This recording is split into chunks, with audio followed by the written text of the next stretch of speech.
ہستی صحابہ حضور کے صداقت والے، لیکن آپ صدیق اکبر ہیں، اور حضور علیہ السلام کی شان صدیقیت کے مظہر عدم کیا تم نے سہرا، نشینوں کو یکتا، نظر میں خبر میں اذان سحر۔ اللہ رب العزت نے قرآن میں انبیاء کے بعد درجہ صدیقین کا بتایا، انا اللہ علیہ من النبیین و صدیقین، اور ترتیب بھی بتا دی کہ انبیاء کے بعد درجہ کس کا ہے؟ صدیقین، و شہداء و صالحین، پھر شہداء اور پھر صالحین۔ پھر قرآن نے سیدنا صدیق اکبر کو صدیقہ والذی جاء بالصدق وصدق بہ، قرآن نے صدیق کا ایک وہ سچ لے کر آیا یعنی محمد صلی اللہ علیہ وسلم، ایک وہ جس نے اس سچ کی تصدیق کی یعنی صدیق اکبر۔ اس کے اوپر اور بہت ساری چیزیں ہیں، لیکن میرے آقا نے بھی سیدنا صدیق اکبر کو صدیق فرمایا۔ حضور علیہ السلام اوج پہاڑ کے اوپر تشریف لے، حضور کے ساتھ جناب صدیق اکبر بھی ہیں، فاروق اعظم اور عثمان غنی بھی ہیں۔ حضور علیہ السلام اوج پہاڑ کے اوپر تشریف لے گئے، پہاڑ اپنے بخت پہ ناز کرنے لگا، یا رسول اللہ آپ کا رنجا فرمائیں۔ پہاڑ پر زبان حال اس کے اوپر ایک وجب طاری ہوا، لرزہ طاری ہوا، تب کبھی طاری ہوئی، اور کچھ نے کہا کہ اس پہ زلزلہ آیا۔ میرے آقا نے ارشاد فرمایا اس کو کیا ہو، اس کو لیا ہو، فَإِنَّمَا عَلَيْكَ نَبِيٌّ وَصِدِّيقٌ وَشَهِيدَانِ، اے اور پہاڑ تو ٹھہر جا، تیرے اوپر ایک نبی، ایک صدیق اور دو شہید تشریف فرما۔ اب آپ تھوڑا سا غور بھی فرمائیں، توجہ بھی فرمائیں کہ اوج پہاڑ ٹھہر جا، تیرے اوپر ایک نبی حضور نبی کریم صلی اللہ علیہ وسلم، صدیق سیدنا صدیق اکبر رضی اللہ عنہ، شہیدان اور دو شہید ہیں جناب عمر فاروق رضی اللہ تعالیٰ عنہ اور جناب عثمان غنی رضی اللہ عنہ۔ ایک چیز اس میں قابل غور ہے کہ ابھی حضور علیہ السلام کے ساتھ زہری عیاض کے ساتھ فاروق اعظم بھی موجود ہیں، عثمان غنی بھی موجود ہیں، لیکن میرے آقا کیا فرما رہے ہیں؟ شہیدان ہیں، دو شہید۔ آج بعض دوست کہتے ہیں کہ نہیں پتا کہ کل کیا ہونے والا ہے، اللہ کے سوا یہ کوئی نہیں جانتا کہ کل کیا ہوگا، یہ غیب کی بات ہے، یہ کسی کو پتا نہیں۔ لیکن وہاں کل نہیں، وہاں کئی سال بعد جو واقعہ رونما ہونا تھا کہ ابھی جناب فاروق اعظم شہید نہیں ہوئے، زندہ ہیں، جناب عثمان غنی شہید نہیں ہوئے، زندہ ہیں، بعد میں ان کا وصال ہونا تھا کہ 2.5 سال جناب صدیق اکبر کی خلافت کے گزرنے تھے، اس کے بعد فاروق اعظم رضی اللہ تعالیٰ کی شہادت ہونی تھی، پھر ان کا دور خلافت گزرنا تھا، اس کے بعد حضرت عثمان غنی رضی اللہ تعالیٰ کی شہادت ہونی تھی۔ لیکن ابھی میرے آقا وہاں سالوں پہلے یہ بیان کر رہے ہیں کہ وہ پہاڑ ٹھہر جا، تیرے اوپر ایک نبی، ایک صدیق اور دو شہید کھڑے ہیں۔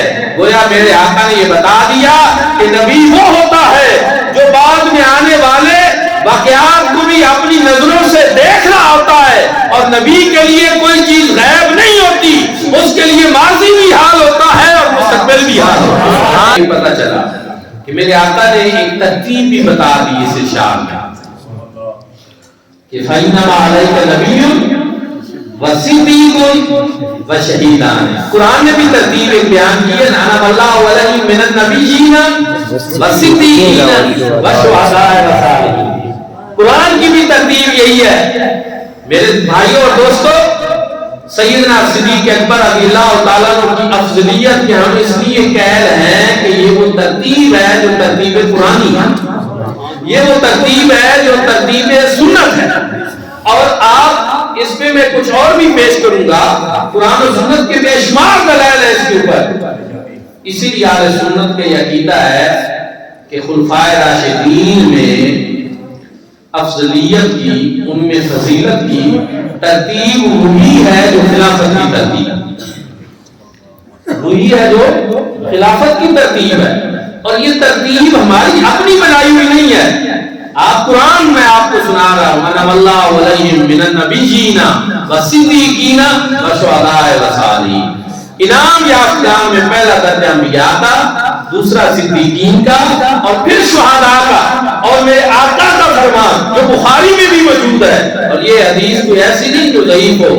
میرے بھائیوں اور دوستو، حوالہ میرے ذمہ ہے، میرے آقا نے فرمایا فَإِنَّمَا عَلَيْكَ نَبِيٌّ وَصِدِّيقٌ وَشَهِيدَانِ، تیرے اوپر ایک نبی، ایک صدیق اور دو شہید کھڑے ہیں۔ ترتیب میرے آقا نے بھی وہی رکھی جو قرآن کی ترتیب ہے کہ نبی کا درجہ پہلے، نبی کے بعد صدیق کا درجہ، اور اس کے بعد شہداء کا درجہ۔ تو پتہ ہی چلا کہ نبی کے بعد اگر کسی کا درجہ ہے تو وہ جناب سیدنا صدیق اکبر رضی اللہ عنہ، سبحان اللہ، اور اس کے بعد اگر درجہ ہے تو وہ شہداء کا ہے تو جناب فاروق اعظم رضی اللہ تعالیٰ عنہ بھی شہید ہیں، جناب عثمان غنی رضی اللہ تعالیٰ عنہ بھی شہید ہیں، اور جناب سیدنا علی المرتضیٰ شیر خدا کرم اللہ وجہہ بھی شہید ہیں۔ تو اس وجہ سے ہمیں پتہ ہی چلا کہ سیدنا صدیق اکبر کے بارے میں ہمارا یہ جو عقیدہ ہے کہ وہ افضل البشر آدم انبیاء میں تحقیق ہے، یہ ترتیب کسی مولوی صاحب کی بنائی ہوئی نہیں ہے، پرانی ترتیب بھی یہی ہے، اور مصطفیٰ کریم کے فرمان کی ترتیب ہے۔ سبحان اللہ۔ اسی طرح حضور نبی کریم صلی اللہ علیہ وآلہ وسلم کے بہت سارے اس کے اوپر فرامین موجود ہیں۔ ایک شخص بیل کے اوپر سوار ہوا، اور وہ بیل جو ہے وہ بول پڑا، اس نے کہا کہ بھائی ہم تو سواری کے لیے نہیں ہیں، ہم تو بار برداری کے لیے، بوجھ اٹھانے کے لیے۔ اب وہ بندہ بڑا حیران ہوا کہ بیل بھی باتیں کر رہا ہے، یہ بھی ایسی بات کر رہا ہے، یہ بڑی حیران کن بات۔